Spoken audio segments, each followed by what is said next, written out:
All right, good evening everyone and welcome to this remarkable panel discussion. My name is Jordan O'Reilly. I'm the CEO and the co-founder of an organisation called HireUp, which is an online platform that gives Australians with disability the power to find, hire and manage their very own support workers. And I'm really thrilled to be here this evening to moderate tonight's panel discussion.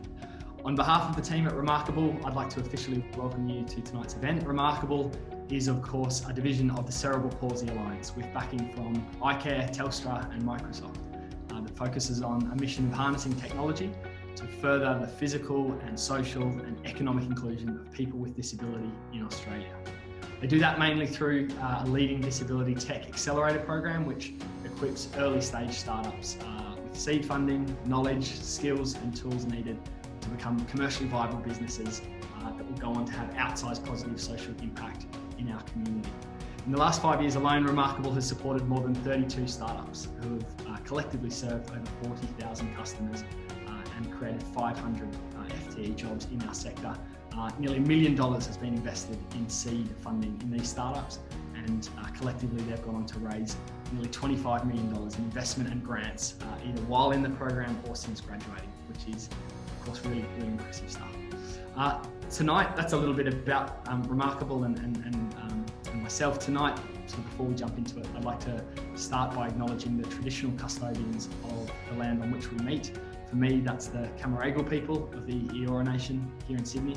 And I would like to pay my respects and our respects to elders past, present and emerging. And of course, to acknowledge the lands on which our panellists are residing and the lands on which, from which you're joining us today.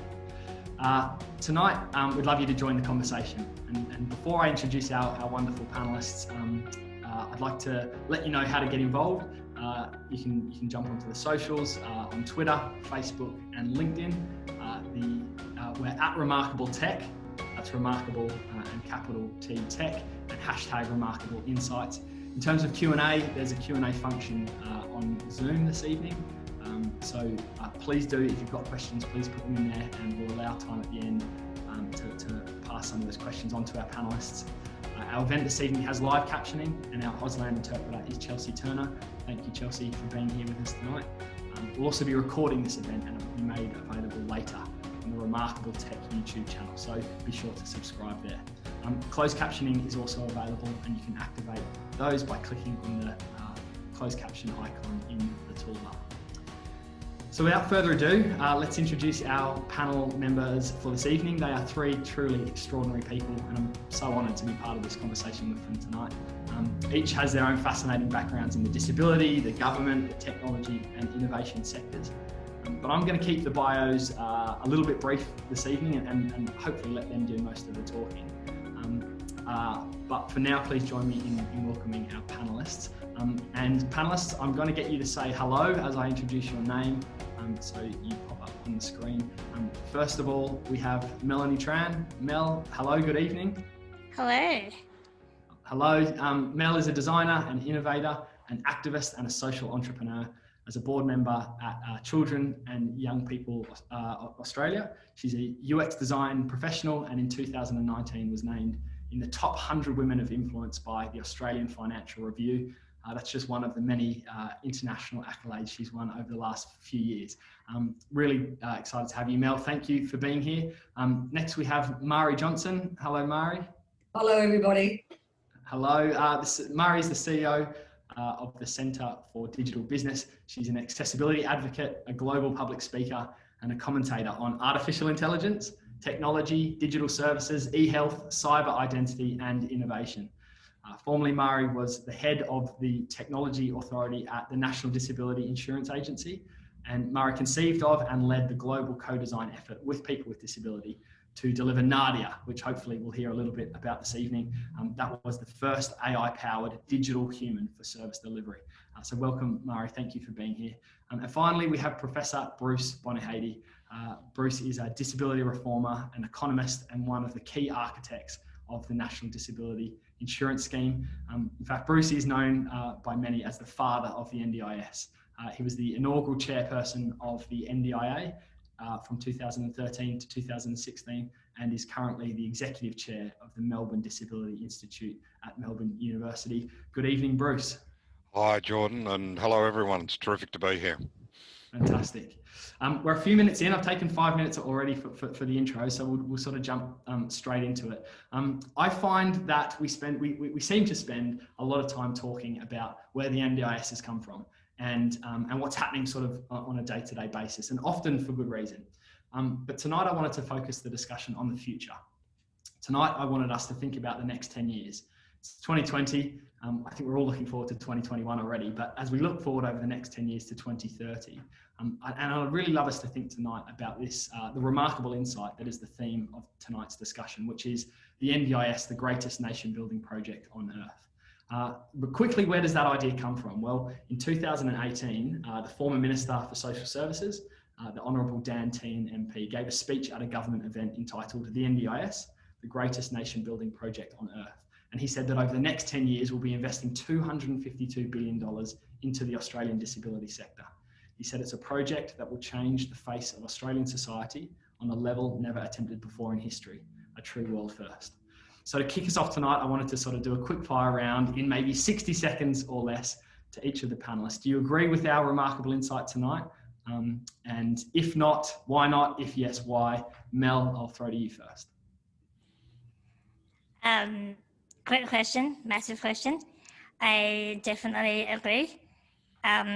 Yes, there definitely has been some teething issues as the NDIS rolled out, but if you were to take a step back and look at the NDIS and the system holistically and compare it to how we are doing in our disabilities sector and ecosystem here in Australia compared to other parts of the world, we are moving at an exceptional pace right now, and we have already seen some changes that have been transforming, and I think that's only just the beginning, which is why it's so exciting.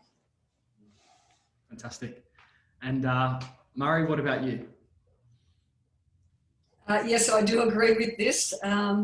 And it's the greatest nation building project on earth because a nation is made up of its people, all of its people. But this nation building project that we're on needs a bit of a jolt. Maybe you can talk a little bit about that.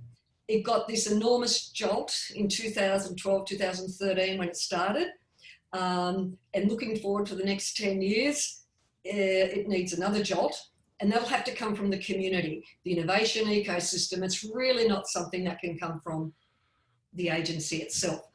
And, you know, the world is watching, not only because this is such a massive social reform, but because of the innovation this is driving. And so we all know that NDIS has had its challenges within the agency and within the community, but there is such profound opportunities for the next 10 years. So I would say we cannot be limited or deterred by the challenges of today, because tomorrow will come.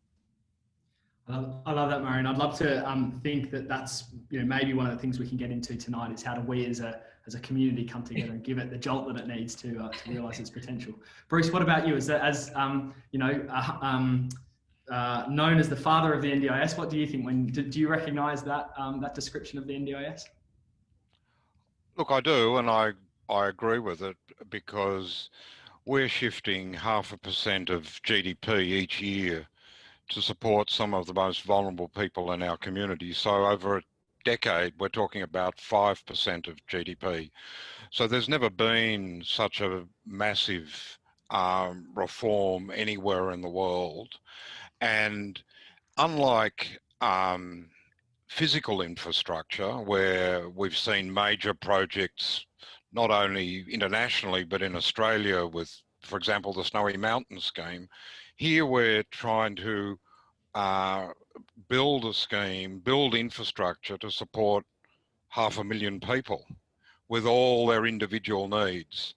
And it's in that sense that I think this is both the greatest and the most complex reform we've seen. But with it comes this extraordinary opportunity for everyone. And for all Australians, that knowledge that if they need this scheme for themselves or their children or their grandchildren, it'll be there to support them. So it is nation building, it's changing the nation. We're just in a very different place to where we were 7 years ago, and in 10 years' time, we'll be in an even better place. Fantastic.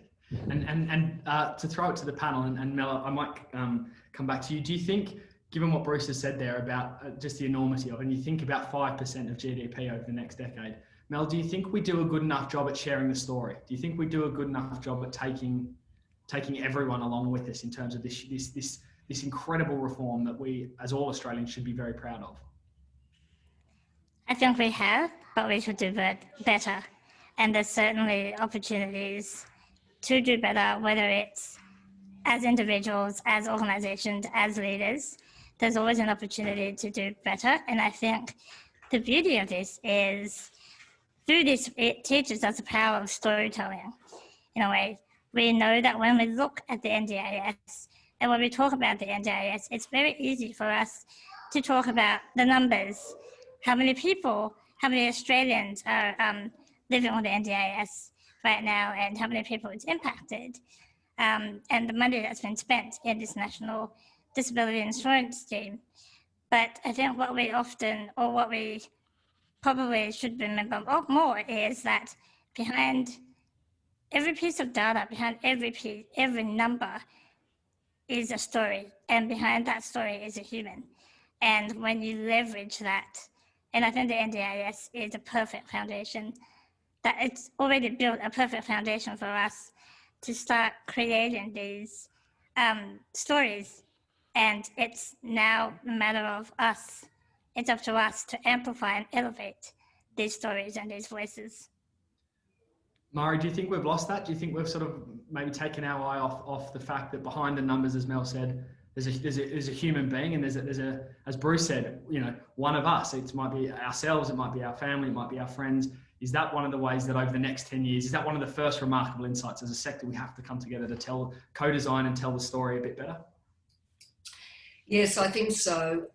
Obviously, the numbers are critically important, but you can get lost in the numbers. And what the NDIS does is really bring together human potential in a way that possibly hasn't been done before, and really unlocks that potential. So that's where I see the story perhaps needing a little bit of a job, needing to step up a bit. Those numbers will always be there, but the numbers don't in itself tell the story, So we can talk about the commercial opportunities and the innovation, but this is really disruptive innovation driven by inclusion, right? And that unlocks human potential. So I think that's a story. It was very, very powerful in the beginning, and Bruce and many others did an awesome job in telling that story. And I just think we need to keep that story front and centre. Bruce, I'd love to hear your thoughts, and also maybe the role that data plays in, how do we harness the data to tell the right story? And maybe that, you can tell us a little bit about the work that you're doing today. Look, I think data tells the story, but people tell their stories with even more power. And, one of the things that I've been reflecting on as we've just been talking is that when we were campaigning for the NDIS, every Australian council told the story of why the scheme was needed in a way that resonated with the Australian community, so that when the Gillard government announced that it was going to have to increase taxes in order to fund the NDIS, 85% of the Australian community supported the introduction of the scheme and the tax increase. So never before has a tax increase been welcomed by the Australian community as it was then. But what is striking is that the stories of the great successes that are happening within the NDIS are not getting out and resonating in the same way, or alternatively, the stories that are there where people are, struggling with the NDIS and some of its complexity are drowning out those positive stories. And so I think we really do need to go back to that to individual stories, because they're that's the real ambassadorial function that needs to be performed here. And so that's one aspect. I think the second thing is that when I think about physical infrastructure, when governments announce they're going to build a new bridge or a new tunnel, our political leaders are very keen to don lycra and hard hats, you know, as a sign, you know, of the way they are bonding with the people that are actually going to deliver the project, right? But when have our political leaders, you know, donned the clothing that support workers wear every day when they're out in the community, when they're supporting an individual, to identify that they, you know, to show that they identify with them? And when that happens, we'll know that we have certainly won. But we, you know, I think we've got a way to go. But that's the key to acceptance, that this is great work that people are doing. So support workers do great work, but that affiliation isn't there today, and that's what we need.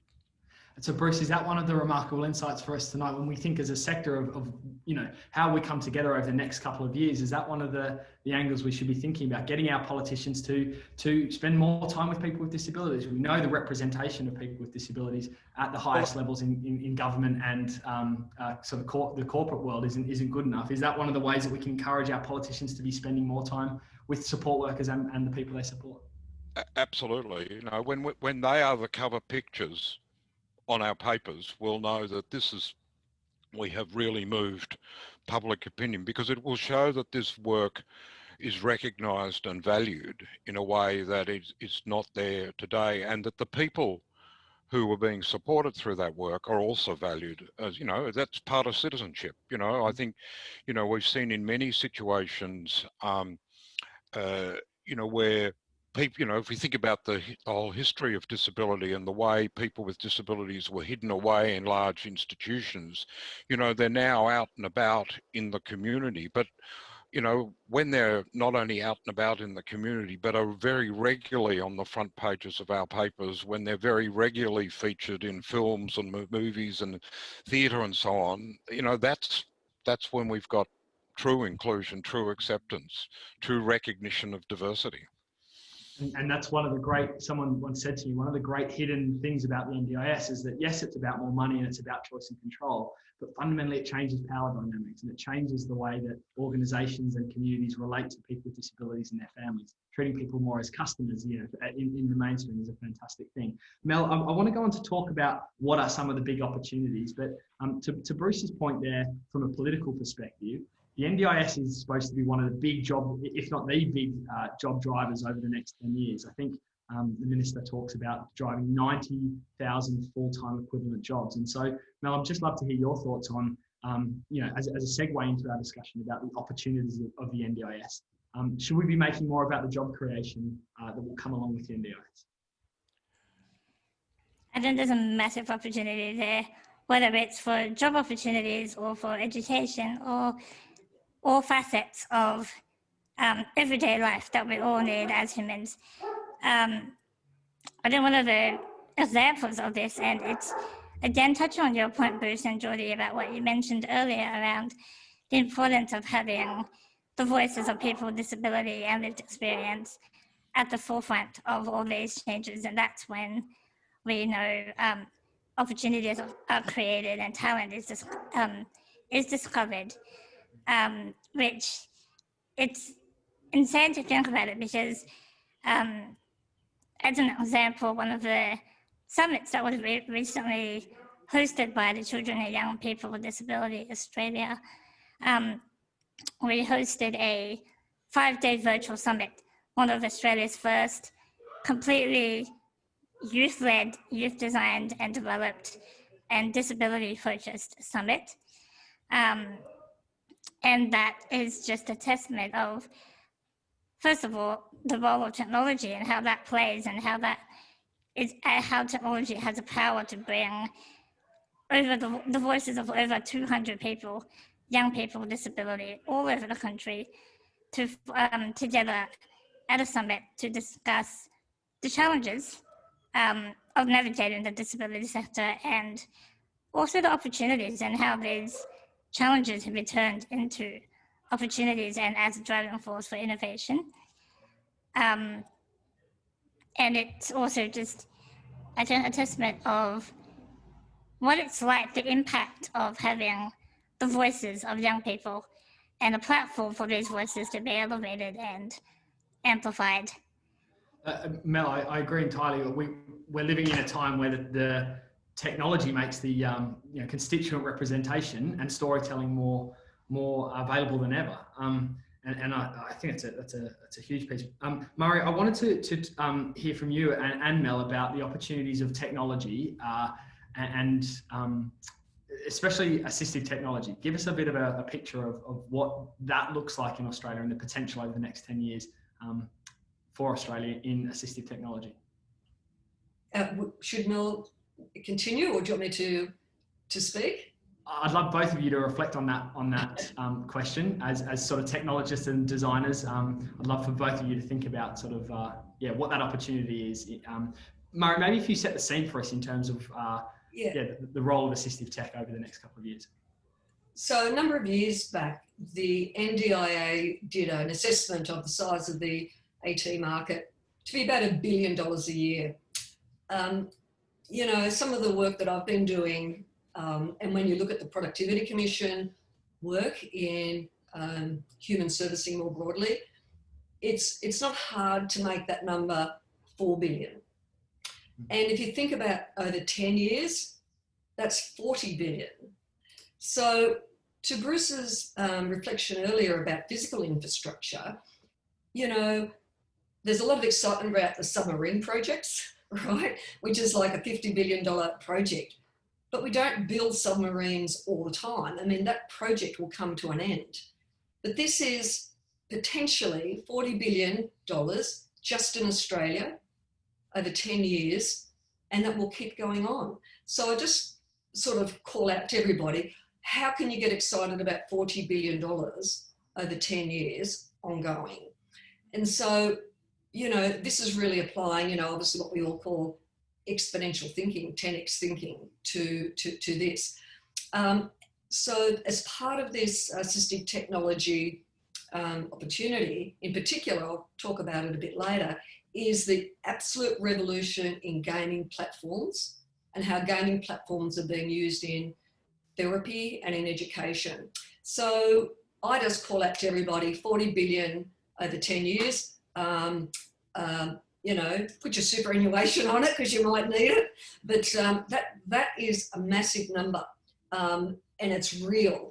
I guess the challenge is there's not a submarine next to it, but you should get just as excited because that's ongoing. So that's my call out. Mel, as a designer and a technologist, but especially having worked in startups over the last couple of years, what do you see as the opportunity for, be it assistive technology startups or any other startups, platforms, or anything else in the sector? What do you think in terms of the next couple of years? If we do have, in terms of the audience tonight, we do have startup founders and investors and that sort of thing sort of tuning in. So what would you say is the opportunity to those people, Mel? That's a great question. I think at the moment, it's sort of, if you refer this to a puzzle piece, we sort of have the different puzzle pieces. We've identified these pieces. We know that we need to work towards a society that's more inclusive and more diverse. And right now, we are in, more than ever, we're placed in the most unique position to do that. Because I think right now, especially in a global pandemic, we can either have a conversation around recovery to try and go back to what was normal per se, or we can have a conversation about rebuild and talk about how we can leverage this unique opportunity to reframe and redefine inclusion and diversity and how each of us as individuals and as organizations and as startups can contribute to this. And I think we know for a fact that products and services are much more powerful and much more better when it's designed and developed with a diverse and unique perspective. And we know for the fact that the NDIS will be a main driver behind this.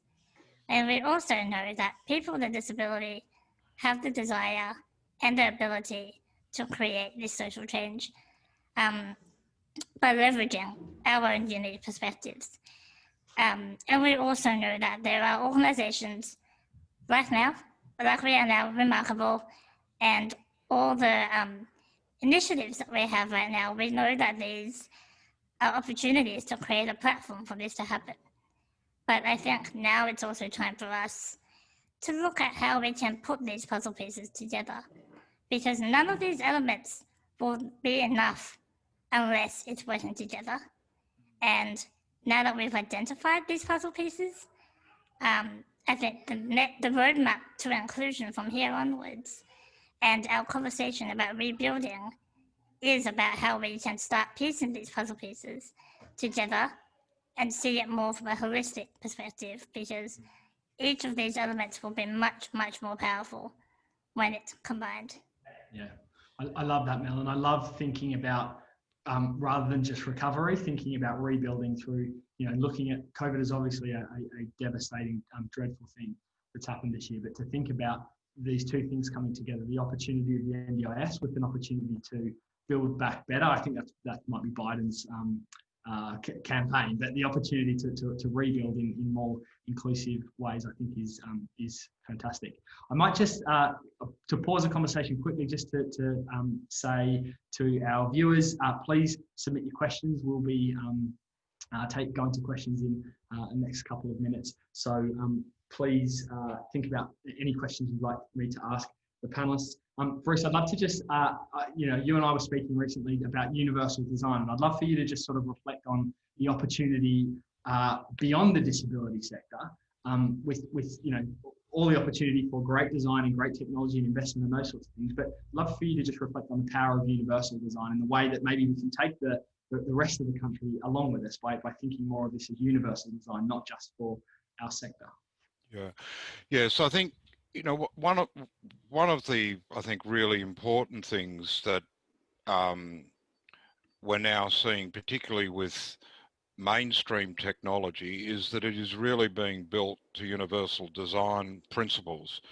And that's not because of the power of people with disabilities particularly, but it's because people without disabilities want to use these devices, their phones, their iPads, and whatever they are, when they can't see them and when they can't touch them and when they can't hear them and when they can't, and so they're being built to assist every person in every situation. And so that, of course, is incredibly important for people with disabilities, because it means they're designed for them as well. And so what I think mainstream technology is displaying is that when you design for disability, you design for all.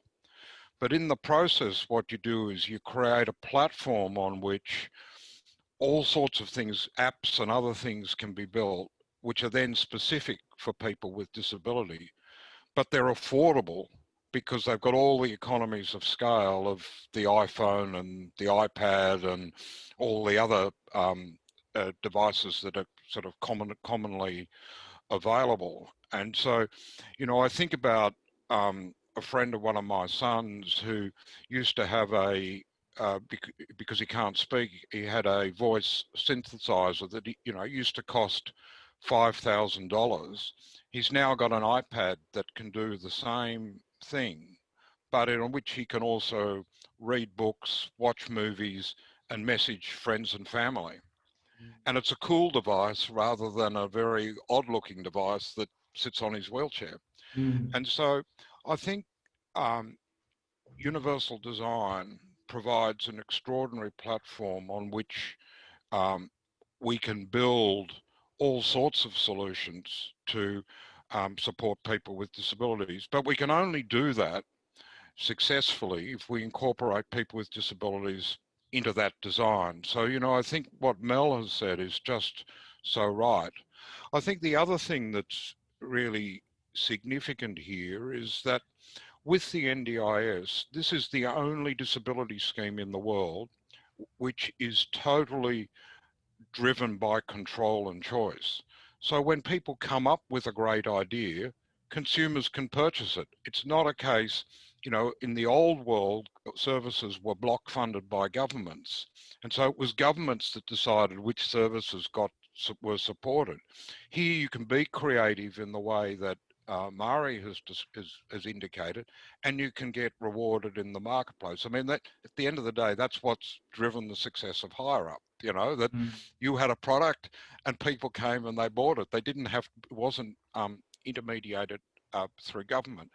But I think the other thing that we should focus on here is the potential for Australia to be a test bed for some of these great innovative ideas, partly because people have got control and choice. But the other thing is that the NDIS is collecting the best data on disability anywhere in the world. Data on functional impairments, on support needs, on outcomes. And so you can link the significance of your innovations to outcomes here and lead in a way that you could not do in any other country. So for the entrepreneurs and the investors, this is a great country to come to at this time if you're interested in supporting, in developing ideas that better support people with disabilities. Fantastic, Bruce. And do you think that's one of the ways that we could, over the next 10 years, be thinking about taking the story of the NDIS? There are, you know, I know in my network, there are with friends that are sort of wanting to get involved in startups, heaps of accelerators outside of the disability sector for great ideas. Should we be going and talking to some of these startups that are designing products to consider people with disabilities, given the size of the market and the applicability of the sort of technology that they're building? Absolutely. And, you know, if we want to set, you know, a benchmark for success, it will be, you know, how many of the great disability startups in the world, you know, originated in Australia in 10 years' time. You know, how many started here? How many people came here because they wanted to test their ideas here? That'll be one of the ways we can say, look, we have been, you know, we have really realised the potential of the NDIS to change the lives of people with disability, not just in Australia then, but globally. Fascinating.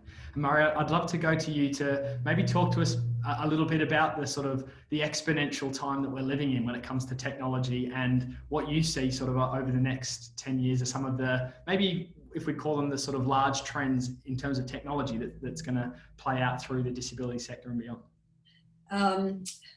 Definitely AI. I mean, we were the really vanguards when we were doing Nadia. So it's AI and also gaming platforms. So these together, I think, are really changing the face, literally, and the shape of computing. But when we talk about technologists, I'll just pick up Bruce Enmill's point. This is about inclusive action. So people with disability who are entrepreneurs and technologists actually push the boundaries of what's possible and even what they imagine. So this would be, I'd say, it's a bit like the introduction of SMS, you know, into Australia a number of years ago, was driven by the intervention of the Human Rights Commission, so that people with hearing impairments and their families could benefit from the introduction of mobile technologies. So over the next 10 years, the rise and rapid take-up of gaming platforms is going to be really a benchmark. Already we see Microsoft is saying that there's 3 billion people that are gamers worldwide. We know that gaming platforms are beyond entertainment, but are being used in therapeutic settings, including for monitoring for signs of PTSD in service veterans, in education, and in Alzheimer's. So to Bruce's point, universal design means that these type of innovations become mainstream, and these particular innovations, gaming if you like, AI-powered avatars, really improve capacity building. And there's therapeutic benefits of these applications, and this has been peer-reviewed, and the benefits are phenomenal. So I would sort of say next 10 years, gaming and AI-powered avatars is literally changing the face of computing. Yeah, it's fascinating stuff, Murray. Just one more shout out. We're fast running out of time. So if you've got any questions for the panelists, please do send those through. There's a Q&A icon at the bottom of your screen. Send us through any questions. Murray, just before I move on, you've spent a bit of time in the US, and I guess I just wanted to sort of get your thoughts on, do we think big enough? As we think about the opportunity in Australia, we think about some of the sort of technological trends that are coming. Do we need to step up our thinking? Do we need to be a bit braver and a bit bolder in the way that we think? You know, there's phenomenal thinking that is done in Australia. It's what happens next I think it's a challenge. And the work that I've been doing in the United States and elsewhere around the world, what we started in the NDIS, particularly like with the likes of Nadia, but also the thinking about more broadly assistive technology, that is taking off around the world. And so there's not a shortage of good ideas in Australia, but I think we need to catalyse the ecosystem, because that brings confidence to people. So whereas the US market is quite big, and it's not difficult to get people around, you know, an out there idea and build confidence. The Australian market isn't as big. So that's where I think telling the stories of the greatest nation building project on earth is so important, because it gives people confidence, and it gives people confidence to try. And I have got every confidence that the work that we started and the work that is still happening will literally change lives. It'll change my daughter's life. It'll change my grandson's life. I'll just put it out there for people. I'm passionate about this because it matters, right? It matters. So is that enough? No, it's fantastic. You know? Mel, we've got a comment. I think it's a comment from I think it's Rosalind, who said, "Thanks, Mel. Just looked up the stats. She said 391,999 Australians are accessing the NDIS. 8,200 children receiving support through the early childhood intervention approach." She said, "Yes, each individual person has their own human potential." I think just Murray, as you say there, when we think about the numbers of people, there's 400,000 people on the scheme. This is really life-changing stuff. Bruce, maybe this one is for you. This looks like it's from Amir, I believe. It says, "We're 5 years in and still the budget utilisation is less than 70%. What is the main reason we cannot fully utilise the committed budget?" Bruce, maybe you can sort of enlighten us on that one. Just before I answer that question, just in relation to the 400,000 in the scheme, I think the other very important statistic is that 175,000 of them, so nearly one half, did not receive any supports before the introduction of the NDIS. So that gives some sense of how much difference this scheme is making. But to answer the question about utilisation, it is one of the great great conundrums of the scheme, because when we started, we expected that utilisation would be about 95%, and it's never risen above 70% or thereabouts since we started. I mean, what we know is that over time, people's utilisations tend to rise. As they become familiar with the NDIS, as they become familiar with the packages, they tend to spend more. We know that or we think that support coordination has a role to play in assisting people with utilising their packages well. It's clear from the statistics that utilisation is lower the further you move away from metropolitan areas to rural and remote areas. So thin markets would appear to be contributing to this. But overall, it still remains a puzzle. And in fact, one of the projects we're currently undertaking at the Melbourne Disability Institute is to look at plan utilisation and to try and get a deeper understanding about what's driving it and what's inhibiting people. I think one of the things that is pretty clear is that choosing NDIS services, and more broadly choosing human services, requires a lot of due diligence, a lot of careful thought and choice, and so as an economist, what I would say is that the transaction costs associated with that are very high. You know, it takes a lot to move from one service provider to another. And so one of the, I think, big questions for us going forward is how can technology assist with that? How can it assist with providing people with reliable and timely and accessible information?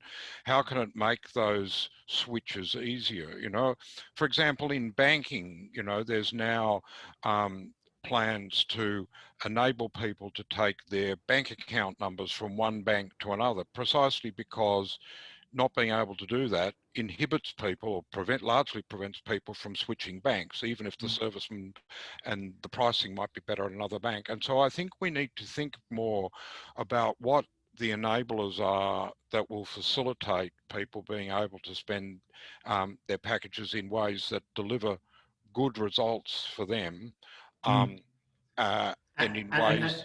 Oh, sorry, Bruce. Yeah.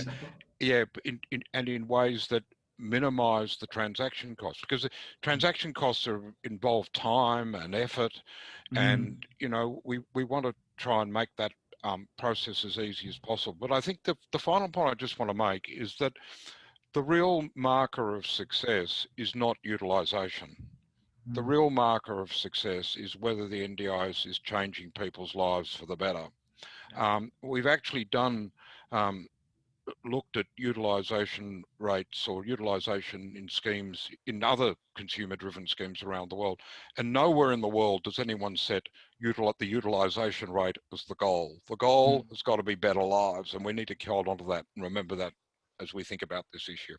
And maybe, Bruce, that's sort of symptomatic of where we've got to, that we're maybe focusing on some of the wrong questions when we should be thinking about the opportunity to get utilisation up, of course, but then what are the ways that we can enable sort of for, you know, great participation in the scheme. Mel, I'm going to throw to you for the last question. We've got some great questions coming in now. I'm also aware of time. I have a habit of running horribly over time whenever I talk, so I'm being held to the clock tonight, I'm afraid. But Mel, just in terms of the National Disability Strategy that's being looked at now, consultations are happening now as we think about how can the overarching National Disability Strategy contribute to the next 10 years and the success of the NDIS. Now, the question from Ren says, how can the National Disability Strategy in the next phase promote greater jobs and universal design for people with disabilities? I might get your thoughts quickly on that, Mel, and then we'll go to wrap up. Yeah, I think, first of all, it will start with co-design and collaboration. I think that's the first and foremost principle that we all need to work towards and also practice. And I think with that comes with curiosity. And I think curiosity leads to understanding, and understanding leads to learning. And when you learn, you'll start to see the impact of it and the impact of bringing unique perspectives together. And I think one of the greatest examples is that, like even just as an example of work from home, right now, all of us, it's no longer just about who can and who can't, or who should and shouldn't work from home. We are all in the same boat right now, but that is also an example of how a challenge can drive us to think in an innovative way, creatively, but also force us to be flexible and adaptable, which is essentially what we need to work towards. We need to work towards a society that isn't just built as a one-size-fits-all. It isn't just built for what is seen or as defined as the social norm. It needs to have the flexibility, the agility, and the adaptability to move with us as we, as a society, continue to grow and look forward. And I think the National Disabilities Strategy has a great way and it's in a very powerful and unique position to drive that line of thinking and that approach. Mel, maybe a leading question, but I'm sure you'd encourage everyone across the sector to really embrace the opportunity to have their voices heard through the NDIS, especially young people with disabilities. Is that fair to say?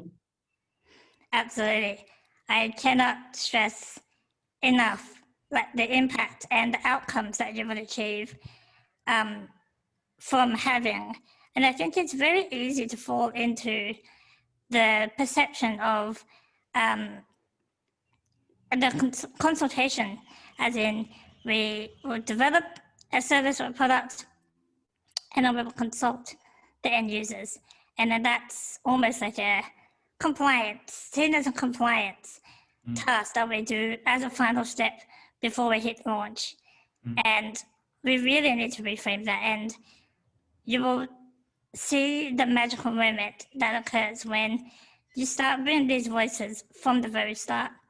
And in fact, for products and services to be driven by these voices, that's when you will truly see the difference and also truly be able to embrace inclusion and diversity.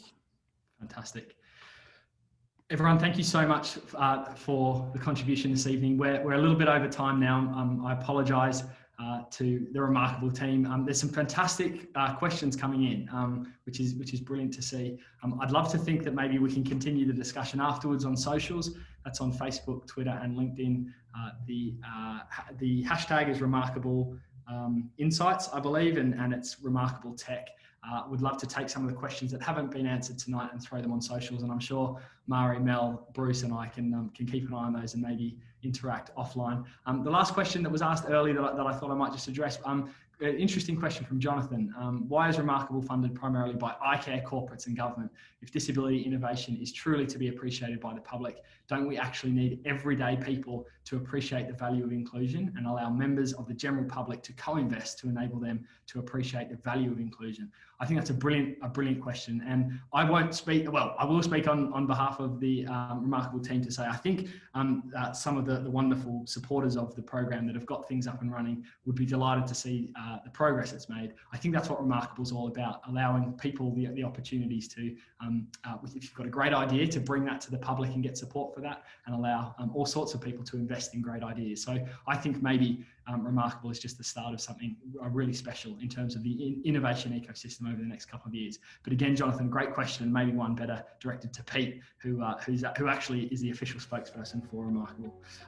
We're going to wrap up now, everybody. As I said, please, if you've got more questions, jump onto the social channels and keep the conversation going. I'd like to say a huge thank you to our panelists, Mel Tran, Murray Johnson and Bruce Bonihady. Guys, thank you so much for your time this evening. It's been a really excellent conversation. To our Auslan interpreter, Chelsea Turner, thank you so much for your time with us this evening. And to the Remarkable team for all the work you do, and the Cerebral Palsy Alliance, thank you so much. This has been my first ever moderation. I've loved it. And so maybe we'll start a impromptu poll. If you think I've done a better job than Pete Horsley, let us know on the social channels, and I might even get a shot to come back and host another. As I said, my name's Jordan O'Reilly, the CEO of Higher Up. If you're interested in our work, jump onto socials. It's Higher Up Australia, or onto the website. It's higherup.com.au. As a call to action, just remember that Remarkable is all about harnessing technology to build the social, economic inclusion of people with disabilities in Australia. If you or someone you know is solving a problem in sort of interesting and wonderful ways in the ageing or disability sectors, Remarkable would love to support you on the journey. We'll be seeking your feedback off the back of this survey, off the back of this webinar, so please do take time to fill out the survey. This recording will be available on the YouTube channel, which is Remarkable Tech on YouTube. And as a final thought, this conversation is just so vital over the next 10 years, really vital that we continue to have it and to push out some of these remarkable insights in the way that we've discussed this evening. Thank you again for participating, for tuning in tonight. Thank you to our panelists, and we'll see you next time. Good night.